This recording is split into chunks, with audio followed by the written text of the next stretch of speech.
어, 이 시간은 요즘에 내가 묵상하고 있는 내용들이 있습니다. 뭐냐면 진실로 내가 어려울 때 여러분 모든 사람들 봐요. 어려울 때 뭐 동창도 있고 뭐 어렸을 때 친구도 있고 모든 사람들이 있는데 정말로 어려울 때 누가 나를 위해서 정말 자기의 헌신을 해서 해줄 사람이 있는가? 여러분 생각해 봤습니까? 그저 뭐 가끔 전화로 뭐 이렇게 저렇게 하는 건 다 형식적인 것이고 아무 소용이 없더라고요. 물론 성경 인물도 마찬가지로 이제 여기서 이제 예수님을 우리가 생각하고 이런 것들을 잘 생각해서 노년에 껄껄하는 내가 잘못 살았구나 이런 것이 없었으면 하는 생각으로 요즘 이런 것을 좀 묵상하고 있습니다. 그런데 좋은 친구를 만난다는 것은 어렵습니다. 자기가 좋은 친구가 돼야 한다고 그랬죠. 누구를 뭐 좋은 친구 나에게는 왜 없을까 하는데 나 자신을 봐봐요. 똑같아요. 나 같은 사람을 누가 또 좋은 친구로 정말로 가장 사랑은 가장 소중한 것을 주는 거라고 아까 찬송하잖아요. 봉성가. 사랑이라는 것은 가장 소중한 것을 줄 수 있는 사람. 예수님이 그래서 생명을 내놨잖아요.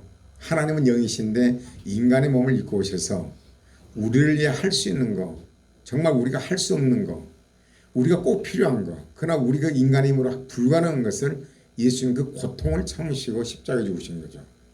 그러므로 우리가 그 사랑을 하나님의 사랑을 알아간다는 게 참 중요해요. 신앙생활에서. 신앙의 성장은 무엇이다? 하나님의 사랑을 알아가는 거죠. 은혜를 알아가는 거예요.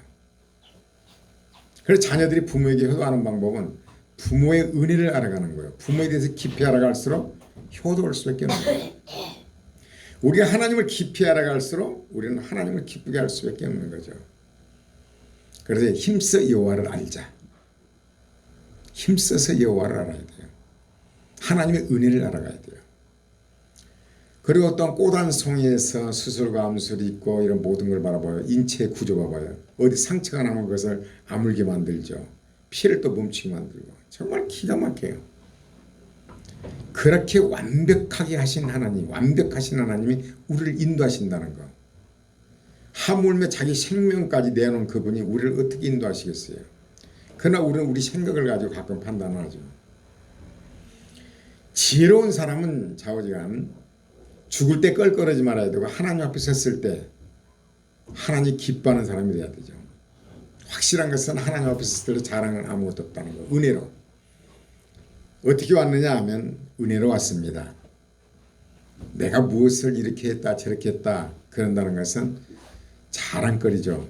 행위로 하늘나라 가겠다는 거죠. 그래 그 사람의 인격을 보면 그 사람의 신앙생활을 보면 신앙 말하는 것을 보면 이 사람 어느 정도 은혜를 받았다. 그저 예수를 믿고 시간이 흘러갈수록 자랑이 사라지고 오직 은혜입니다. 그리고 하루하루 삶에 최선을 다해야 돼요. 정말 껄껄하는 삶을 내일을 잘 것이다. 내일이라는 날짜는 올지는 모릅니다. 그러니까 오늘 주어진 삶 속에서 최선을 다하는 거죠. 가령 우리가 무엇을 챙겨간다 하면 뭐를 이제 가져간다. 꼭 이것을 갖다 미리서 챙겨놓죠. 딱 이렇게 하고 섬세하게. 여자들은 지혜롭고 현숙한 여자가 돼야 돼요. 여호와를 경외하는 여인은 지혜롭고 현숙하다고 그래요. 잠언서 31장에 보면 하나님 얼마나 기뻐하시겠어요. 하나님 모시기에 우리가 지혜롭고 현숙한 여인이 된다면 하나님 얼마나 기뻐하시겠어요. 그래서 요즘에 생각하는 것은 정말로 내가 누구한테 내가 정말로 필요할 때 최선을 다해서 아니 생명까지도 내놓는다는 건 좀 무리지만은 우리 하나님은 그러잖아요. 하나님 영이시잖아요. 그런 친구가 있을까? 대부분 뭐 내 친구가 많다, 뭐 동창회다, 뭐 모임에다 한데 다 헛것이에요, 헛것. 자기 이익을 위해서 심심하니까 가고 헛것이에요. 이해타산을 따지는 거죠. 그러니 무슨 소용이 있습니까? 아니 요즘 그 생각을 좀 깊이 해봐요. 그러니까 불필요한 전화를 안 하는 거죠. 그 뻔한 거잖아요. 뭐 형식적인 거 뭐 잘 있었냐 잘했냐 뭐 밥 먹었냐 뭐 어떻게 지내냐 형식적인 것들이요. 진심으로 속에서 담긴 정말 사랑의 언어 이게 중요하다. 그래 예수님은 보면요 자기 사람들을 사랑하되 끝까지 사랑하시니라. 이게 사랑이 끝까지 사랑한다는 건 쉽지 않죠. 끝까지 사랑하시니라. 나의 삶을 두고 보면요 정말 잘 나가다가도 너무나 실망스러우면 내가 딱 돌아서요. 이것이 문제더라고요. 그래서 내가 어떻게 해야 정말 좋은 친구를 아까 어때요? 사랑은 가장 소중한 것을 내는 그런 친구를 사귈 수가 있을까? 그런 친구가 올 것이다. 상상하지 말아요. 내가 그런 친구가 돼야 되는 거죠. 내가 그런 사람이 돼야 돼. 내가 복 있는 사람. 내가 그런 친구가 돼야 되죠. 근데 어제 이제 제 아내가 이 내용을 뭐 카톡으로 넣어준다고 그러더라고요. 그래서 봤어요. 그랬더니 내용은 이래요. 참 바보같이 살았군요. 참 바보같이 살았군요. 며칠 전 신문에 90을 넘긴 당대 최고 인기 배우 최은희 알잖아요. 최은희 아시죠? 최은희 씨를 인터뷰한 기사를 보았습니다. 그 옛날 조용한 지적 여인상으로 최고의 미모의 연기력으로 한 시대를 주름잡았던 그녀의 인생은 파란만장한 속에 지금은 경기도의 한 요양병원에서 외롭고 쓸쓸하게 혼자 떠날 날만 기다리고 있답니다. 여러분 요양병원은 요즘에 이제 요양병원 좀 관심 있어서 알아봤습니다. 요양병원은 한 60만 원 한 달에 그 정도 되고 그러니까 자녀들이 60만 원 이렇게 하고 단안이겠죠. 다르겠죠. 지방도 다 다르겠죠. 근데 요양원은 말하자면 그거는 한 30만 원 절반 싸다고 그래요. 그러면서 이제 누구 대화를 했는데 자기 장모님이 그 요양병원에 계시는데 자기 어머니는 85인데도 너무나 건강하시대. 그러면서 우리가 건강하게 가족들하고 잘 지내는 게 자녀들에게도 좋고 본인에게 좋지 않는가 그런 생각을 해봅니다. 그런데 대부분 요즘 그렇잖아요. 뭐 맞벌이 오고 바쁘다는 핑계로 부모가 좀 아팠다 하면 요양병원에 보내요. 우리 집안도 그러더라고요. 그렇게 자녀를 키울 때 힘들게 키웠고 그랬는데요. 귀찮은 거죠. 같이 삶을 열어가지고 요양병원 보내요. 돈만 좀 거기서 돌아가시더라고. 우리 집안에 다 그래요. 현재 그러고 계십니다. 어떻게 보면 좀 그렇잖아요. 근데 이 사람 최은희 이분이 요양병원에 경기도 요양병원에 계신답니다. 이분요. 친자식이나 입양해서 키우는 자식, 친자식도 있고 입양해서 키운 자식들이 있대요. 모두 그러나 이분을 모시지 않기 때문에 양로원에 맡겨두는 거죠. 돈도 얼마 안 들어가고 귀찮다 이거죠. 상황이 때문에 뭐 친자식이나 뭐 양자로 데려다 키운 자식이나 다 똑같이 안 모시겠다 해서 요양병원에서 그 유명한 배우 어느 정도요?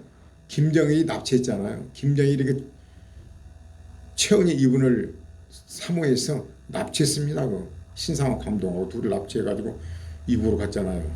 그래서 거기서 어떻게 탈출이 왔습니다. 그 정도로 유명한 양반인데 말로가 이렇다는 거예요. 이렇게 유명하신 분이. 그러면서 자신의 장례식에는 이런 주문을 했대요. 김도향에 난 참 바보같이 살았군요. 그런 장송곡을 해달라고 부탁했답니다. 초상 치를 때 어때요? 난 참 바보같이 살았군요. 김도향의 그 노래를 장송곡으로 말하자면 장례식 때 곡으로 이렇게 불러더라고 얘기를 했답니다. 김정일 탐리의 납치까지 할 정말로 그러한 미모의 배우도 늙음과 죽음 앞에서는 어때요? 자신의 화려했던 삶에 무기를 간 채 빈손으로 돈도 명예도 정말 부도 화려했던 이 모든 것이 다 사라지고 물거품이 되버리고 여러분 물거품이 어때요? 물거품이 팍 파도 치면은 팍 볶음이 다 팍 사라지잖아요. 여러분과 내가 깊이 생각해야 할 문제라고 생각합니다. 내가 왜 이런 살기를 하는 것인가? 나도 남에게 뭔가 좋은 친구가 돼야 되겠다. 예수님처럼. 예수님처럼 자기 사람들을 사랑하되 끝까지 사랑하시니라. 예수님이 막상 십자가에 달릴 때 어때요? 그 믿었던 베드로 탁 부인하잖아요. 모든 사람들은 다 이해 타산 앞에서 자기 생명이나 이해 앞에서 그럴 수밖에 없는 거죠. 인간이 그걸 알아야 돼요. 다 그래요. 다 그렇습니다. 그 나는 이제 그러면서 그 생각을 한번 생각해 봤습니다. 그러니까 요즘에 그런 조명이 많이 와요. 어제는 누구하고 대화를 하는데 또 그 얘기를 내가 꺼냈어요. 무슨 말이 나온가 하고. 그러면서 그 얘기를 했습니다. 나는 예수님 다음으로 한 사람은 있다. 우리 아내다. 정말 아내를 위해서 나 생명도 바칠 것 같다. 실제 삶 속 자잘 일어난 이 모든 것이어서 아무리 내가 피곤해도 빨래가 세탁기 다 들어갔다. 아내가 피곤한다. 내가 죽고 있어도 같이 가면 그렇지 않으면 사랑이 아니죠. 이제 아내가 그때 직장을 나가려고 그러더라고요. 그러면 남편이 목회한다고 뭐 가만히 있습니까? 그때는 앉아서 일어나기가 힘들었어요. 그 정도 몸이 아팠는데 이런 게 나갔습니다. 사랑이라는 것은 말로만 하는 건 아니죠. 사람이 살아있는 한은 움직여야 되는 거죠. 할 수 있는 건 최선을 다해야 되는 거죠. 그런 얘기하다가 이게 말이 끝났습니다만은 여러분이 그 유명했던 최은희 정말 유명했던 배우 그런 배우도 말로가 이렇다는 거죠. 우리 모두가 다 마찬가지예요. 다 마찬가지입니다. 여러분과 내가 가령 병들었다 나이 먹었다 뭐 우리 자녀라고 안 그러란 법 있습니까? 모시겠다 그 꿈도 깨지 말아야 돼요. 그래서 내가 왜 가격을 물어봤겠어요. 요양병은 얼마고 요양은 얼마인가 왜 물어보겠습니까? 나도 거기에 대한 대책을 세워야겠다는 거죠. 물론 안 가고 건강하게 살다 죽으면 얼마나 좋겠습니까? 여러분 이 대자는 그런데 여기에 대한 해답은 무엇인가? 어떻게 해야 이런 현상이 나오지 않고 후회 없이 살 것인가? 이걸 지금 얘기하려고 한 것입니다. 여러분 대자연을 보게 되면요. 그래서 바보같이 살지 않기 위해서는 어떻게 살아야 할까? 그러나 성경은 뭐라고 말씀하시는가? 성경은 진리거든요. 진리는 불변해요. 진리의 말씀에 서야 돼요. 성경에서 해답을 찾아야 돼요. 여러분 하나님께서는 모든 세계 대자연을 통해서 우리에게 말씀하셔요. 모든 생명체는 지구의 회전 주기에 맞춰서 회전에 공전과 자전하지 않습니까? 지구가 23.5도 기울어져 가지고 공전과 자전하죠. 회전 주기에 맞춰 그 생체 리듬을 조성한다고 합니다. 모든 동식물들이요. 낮의 길이가 짧아지고 기온이 서늘해진 가을 되면요. 낮의 길이가 짧아지고 밤이 길어지면서 낮에는 뜨겁고 밤에는 서늘해지면요. 이 나무들은 떨어질 준비를 해요. 그래서 가을 단풍이 되는 거죠. 떨어질 준비를 하는 거죠.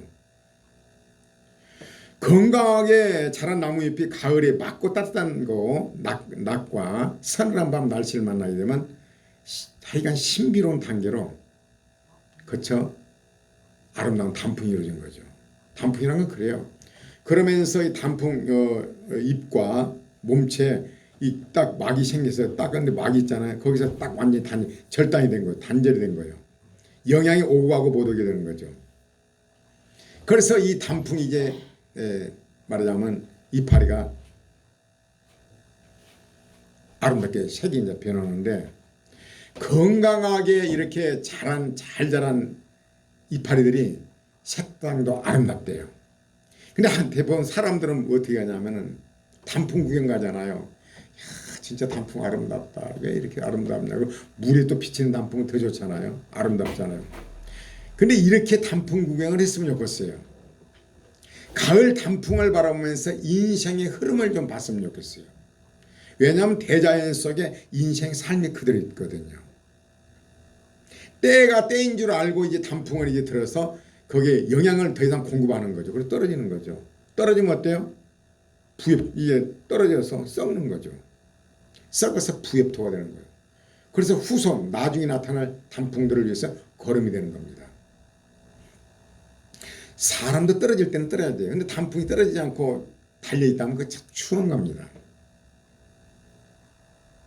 근데 문제는 뭐냐면 단풍이 그렇게 아름다운 자태를 드러낸다. 아마 중년에서 노년 사이가 아닌가. 아름다운 자태를 드러내 아름다운 뭐 이런 거죠. 그러나 좀 있으면 떨어지게 되는 거죠. 떨어져서 어떻게 할 것인가. 낙엽이 떨어져서 이것이 썩어서 다음 후손을 위해서 거름이 되는 거죠. 이게 굉장히 중요하구나. 그래서 우리가 단풍 구경을 갈 때 이런 것들을 좀 생각하면서 단풍 구경을 하면 어떨까. 이 모든 대자연의 세계 속에서 하나님의 섭리가 들어있고 우리 인생도 그 안에 다 들어있으니까. 그래서 저는 이 시간 뭐라고요? 예수님이 자기 사람들을 사랑하되 끝까지 사랑하시니라.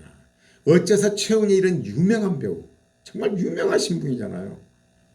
그런 분이 이렇게 경기도 요양원에 쓸쓸히 죽어가고 있단 말이에요. 친자식도 있고 양육해다가 양자로 입양해서 키운 자식들도 많은데 못 모신다는 거죠. 오직에야 장성곡으로 장례식 때 제목을 그렇게 말하겠습니까? 이 노래를 꼭 들려달라고. 난 참 바보같이 살았군요. 그래 여러분과 내가 바보같이 살지 않기 위한 방법을 지금 제시하려고 한 겁니다. 나는 안 그럴 것이다? 아닙니다. 그렇지 않아요. 그래서 우리는 이제 낙엽을 보면요. 입자로의 낙엽층이 완성되면 줄기와 연결 조직이 완전히 밀봉 딱 분리가 된대요. 이건 우리 인간 사이에 어때요? 어떻게 보면 우리가 떨어질 때 되면 자녀와 이렇게 분리가 되는 거죠. 낙엽 떨어진 거예요. 어떻게 보면 최은희 그분도요. 지금 낙엽 이 이파리와 이 몸체 완전히 그 안에 완전히 분리가 돼버린 거예요. 떨어지는 거죠. 지금 상태에 또 떨어진 거죠. 그분은 떨어져서 썩어요. 낙엽이 떨어지지 그분은 썩습니다. 근데 낙엽은 떨어졌을 때요. 자기 후손을 위해서 거름이 되는 거예요. 이게 중요해요. 꼭 예수님 모습 봤잖아요. 그래서 내가 어떻게 살 것인가. 그래 떨어진 걸로 당연한 걸로 알아들어야 돼요. 당연한 걸로. 요양원을 보낸다든가 요양병원을 배운다든가 당연한 걸로 받아들이고 그럼 나는 그때부터 어떻게 살아야 될 것인가. 이것을 생각해보자 이거죠. 그래서 우리가 단풍 구경하는데 밖으로 드러난 것만 이렇게 구경하는 거죠. 우리는 밖으로 드러난 아름다운 모습만 바라보고 야 단풍 아름답다. 조금 있으면 떨어져서 그렇게 거름이 되어서 이렇게 자기 후손을 위해서 거름이 되는데 전 그런 것도 보면서 단풍 구경하면 얼마나 좋을까. 전 깊이 생각하면서 단풍이 봄에만 싹이 나올 때 얼마나 예쁩니까. 파릇파릇하고 정말 싱그럽잖아요. 여름 되면요 색이 좀 퇴색이에요. 그러자 가을 되면 단풍이 들죠. 우리 인생사하고 어디 똑같은가. 어린아이들이 막 크잖아요. 쟤들이 크잖아요. 그 막 푸릇푸릇해. 정말 싱그럽죠. 일단 꽃도 폈다 하면은 일단 시들어지게 돼 있으니까. 여자들도 그렇잖아요. 막 피어날 때 얼마나 아름답습니까. 일단 이제 그 나이가 되면 이제 시들어지기 시작한 거죠. 그러면서 우리는 대자연을 바라보면서 그걸 생각하면서 그건 하나님의 메시지죠. 자연을 보면서 너희들도 깨달아. 인생도 똑같다. 인생 하나의 풀 같다고도 얘기를 하잖아요. 이분처럼 이렇게 후회하지 않는 삶을 어떻게 살 것인가. 요즘에 제 고민이었습니다. 그래서 대부분 내가 이렇게 질문해 보면요. 대부분 그렇게 말하더라고요. 답을 모르더라고요. 답은 오직 성경에 찾을 수 있는 거죠. 성경은 예수 그리스도잖아요. 예수님은 어떻게 하셨는가. 상황 따뜻하니까 그렇게 예수님을 뭐 이렇게 막 기적을 행하고 오병이의 기적을 베푸고 죽은 자를 살리고 이런 나사로를 살리고 이러니까 막 이러잖아요. 그러나 별볼 일 없다니까 또 죽이잖아요. 죽여라 하는 거죠. 제자마저 그냥 별볼 일 없다고 그냥 톡끼는 거죠. 그러나 예수님은 자기 사람들을 사랑하실 때 끝까지 사랑하시니라. 예수님은 쓸쓸하게 죽으시잖아요. 어쩌면 최은희 그분이 지금 요양원에서 그런 모습과 똑같지 않을까. 그러나 죽고 난 다음에 어때요? 예수님 부활하셨죠. 그러고 난 다음에 부인했던 그 제자들 그 모두에게 찾아오잖아요. 그 상처를 치유하는 거죠. 이것이 그러면 야 이거 어떻게 해야 되는 것인가. 여러분 낙엽이라면 썩어서 부엽토가 돼서 거름이 되지만 우리는 죽으면 썩어버리잖아요. 어떻게 할 것인가. 우리 삶 속에서 항상 뭐 내가 해놓은 거 좀 읽을까요? 우리가 나이를 먹으면 먹을수록 경험이 풍부해지고, 여러분 백발은 영화의 멸류관이더라고요. 저도 젊었을 때는요, 저도 지금은 젊지만은 정말 나이 드신 분들의 말씀을 안 들었어요. 내가 잘났다고. 근데 아니더라고. 나이가 먹어가니까요, 정말 지식도 이렇게 풍부해져 가더라고요. 좀 물어보면 얼마나 좋을까요? 나이 든 사람한테. 그냥 모든 것을 보거든요. 여러분 자동차 하나를 사더라도요, 그렇게 단순하게 사는 게 아니에요. 이 사람이 얼만큼 지금 자동차를 운영하는가, 많이 뛰는 것인가, 키로수를 하루에 뭐 60km 이상 뛰는 것인가, 그러면 하이브리드를 사야 돼요. 그렇게 사야 돼요. 그 사람 경제력을 또 생각해 봐요. 경제력을 맞추고, 뛰는 걸 맞추고, 그 사람 지위도 맞추고, 모든 걸 종합해서 자동차 딜러는 제시를 해야 돼요. 옛날 같으면 그냥 막 산 거죠. 그냥 폼샤폼사로 산 거죠. 그러나 지금 자동차 하나를 산데도 철저히 이걸 따지는 거죠. 어느 것이 나한테 맞는 것인가. 이게 나이가 들어가면서 그러더라고요. 젊었을 때는 그냥 무대포로인 거죠. 자연은 우리에게 체계도 없고 사람에게 얻을 수 없는 오묘한 조화와 진리를 가르쳐줍니다. 자연은 살아 숨쉬는 책과 같아요. 저는 자연을 너무나 좋아합니다. 자연을 보면서 정말 생각한 게 참 많아요. 어쩌면 인생사하고 똑같은가. 많은 실수와 실패를 또한 상실을 경험한 사람들은요, 삶을 더 감사하게 받아요. 왜냐하면 우리가 살아가면서 나이가 먹으면서 느끼는 건 그 실패했던 거, 하나의 뭐 이것이 그때 안 그랬으면 내가 고생 안 했을 거 아니야. 하나의 과정에 불과하더라고요. 인생의 과정이에요. 과정 속에서 실패를 통해서 그러면 안 되겠더라. 그러면서 이런 노하우가 생기는 거예요. 나이 든 사람한테 물어본다는 거, 참 이것은 백발은 영화의 멸류관이다. 지혜로운 사람입니다. 그러나 지혜롭지 못한 사람은 듣지 않습니다. 인생의 가을이 오면 그 경험들은 삶의 안내자가 되고 새로운 자아를 만들어냈죠. 노년의 아름다움은 자신을 나날이 낮추고 피우는데, 노년이 들어가면서 우리가 알아야 할 것은요, 나이가 들면 내가 옛날에 어르신이라고 하죠. 지금은 그런 말 안 씁니다. 나이 든 사람 무시합니다. 어떻게 할 것인가? 나이를 들어도 더 겸손하게 낮아지고 들어주는 사람이 되고 느끼는 거예요. 들어줘요. 나이라는 개념이 있고 들어줘요. 젊은 사람 말을 들어주고, 물어봤을 때 대답을 하고, 젊은 사람한테도 인사를 하고, 겸손하게 낮아지고, 이것이 오히려 정말로 어르신이 되는 거예요.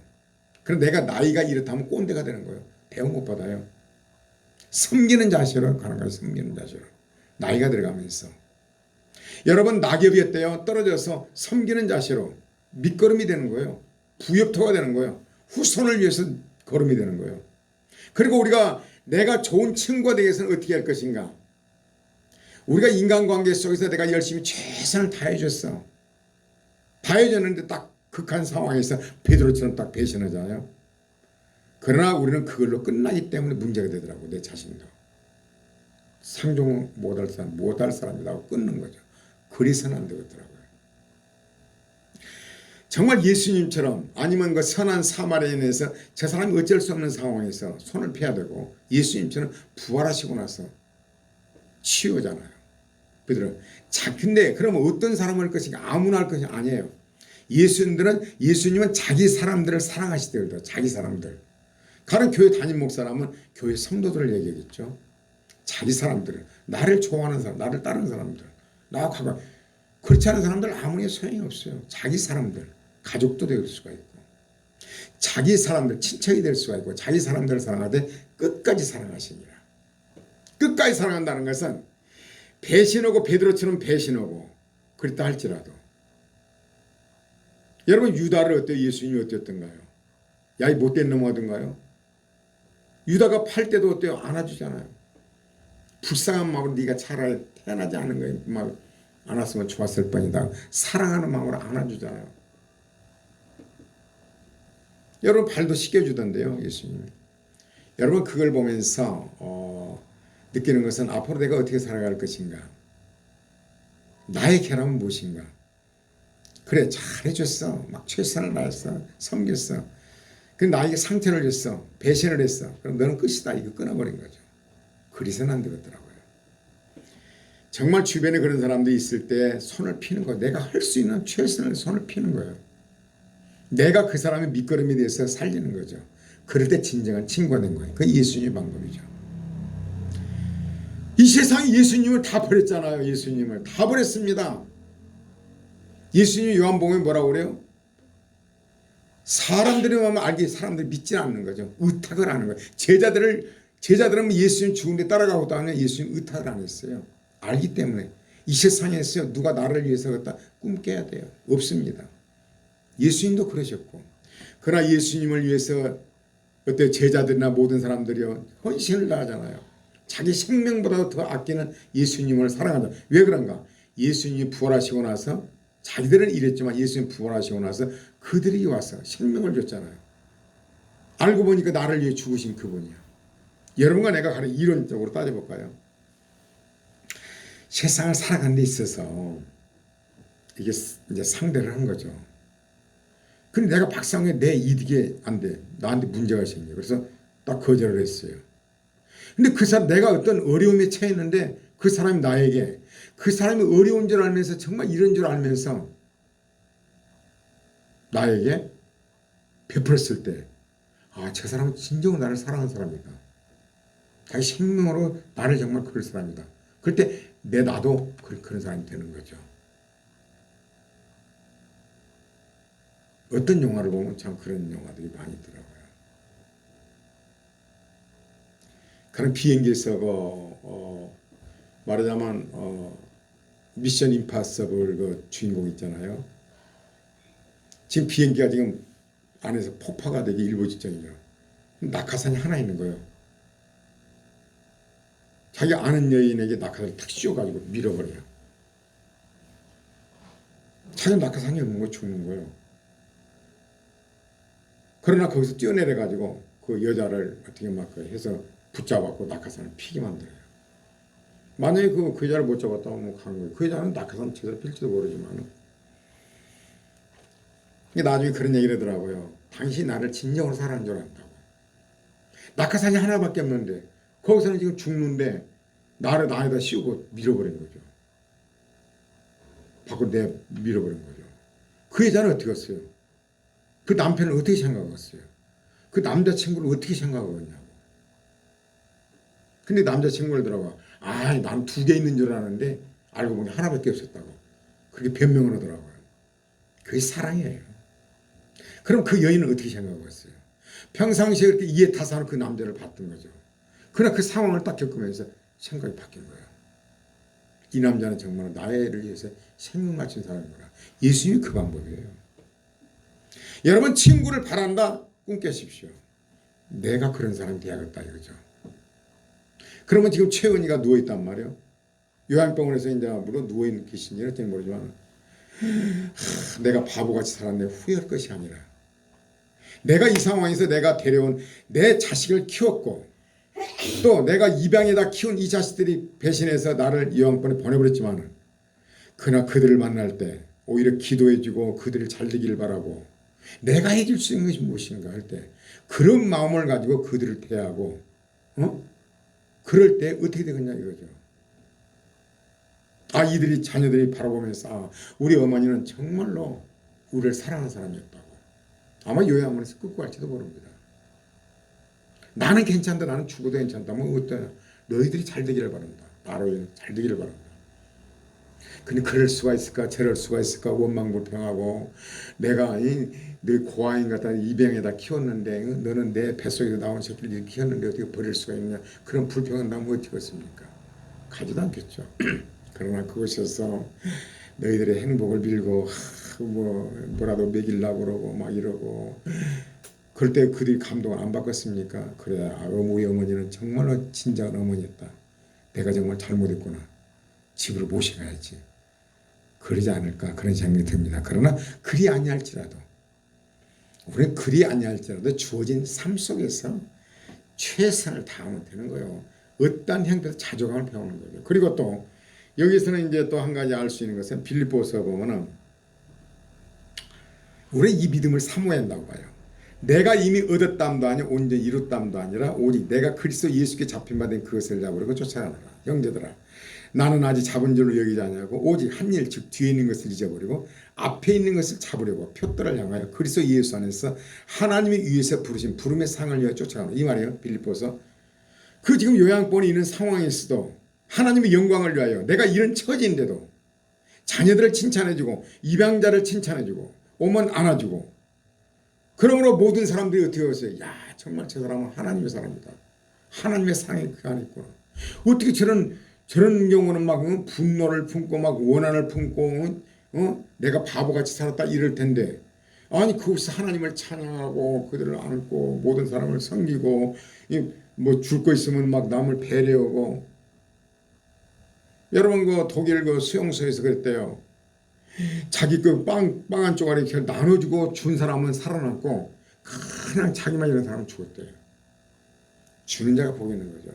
그 속에서도 얼마나 찌냐 하나님의 영광을 위할 수 있는 거죠. 왜? 이 여자의 목적은 어때요? 하늘나라 상급을 위하여, 위에서 부름의 상을 위하여, 어떠한 극한적인 상황에서도 내가 하나님의 영광을 위하여 나 자신을 버리고 누구를 원망하지 않고 만족해하면서 남을 배려하고 도와주는 그런 마음을 가진, 이 말하자면 유명한 배우 이분이었다면 얼마나 존경을 받고 하나님께 영광이 있을 거냐 이거죠. 하나님 얼마나 기뻐하시겠어요.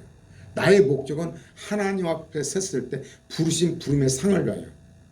이렇게 호화찬란한 배우 생활을 했고 자녀를 길렀고 입양아를 길렀는데 배신을 당했지만 그곳에서 그 아름다운 모습, 하나님의 형상을 드러내는 그 삶이 이루어질 때 정말 이것이 최고의 삶이죠. 우리는 어떤 상황에서도 누구를 원망할 것이 아니라 이 상황에서 하나님의 영광을 어떻게 이유할 것인가, 그런 걸 생각하면 되는 거죠. 어떻게 하나님의 영광스럽게 할까. 하나님 앞에 있을 때 잘했다 칭찬만, 정말 죽을 때 껄끄러지 말고. 그래서 이제 이런 것으로 대충 좀 정리를 해봤습니다. 무슨 얘기 이해 가죠? 나뭇잎은 떨어졌어도 어때요? 나무가 분리가 되어버렸습니다. 부모와 자식과 분리가 된 거죠. 더 이상 영양 공급이 안 된 거예요. 떨어진 거죠. 그러나 떨어졌어요. 그럴 수가 있을까요? 떨어져서 부엽토가 돼서 후손을 위해서, 그를 위해서 오히려 영양분이 몸이 썩어서 영양가를 주는 거죠. 여러분 문어가 자기 새끼들을 살리려고 자기는 거기서 다 이렇게 보고 다 죽잖아요. 그런 거 새끼들이 문어를 뜯어먹는 거죠. 여러분 연어도 마찬가지예요. 하나님께서는 그 자연을 통해서 주시는 거죠. 우리가 그런 삶을 살다면 얼마나 좋을까요? 그래서 이번 기회에 저도 그것을 좀 정리를 좀 똑바로 했으면 좋겠다, 그런 생각을 가져봅니다. 할렐루야.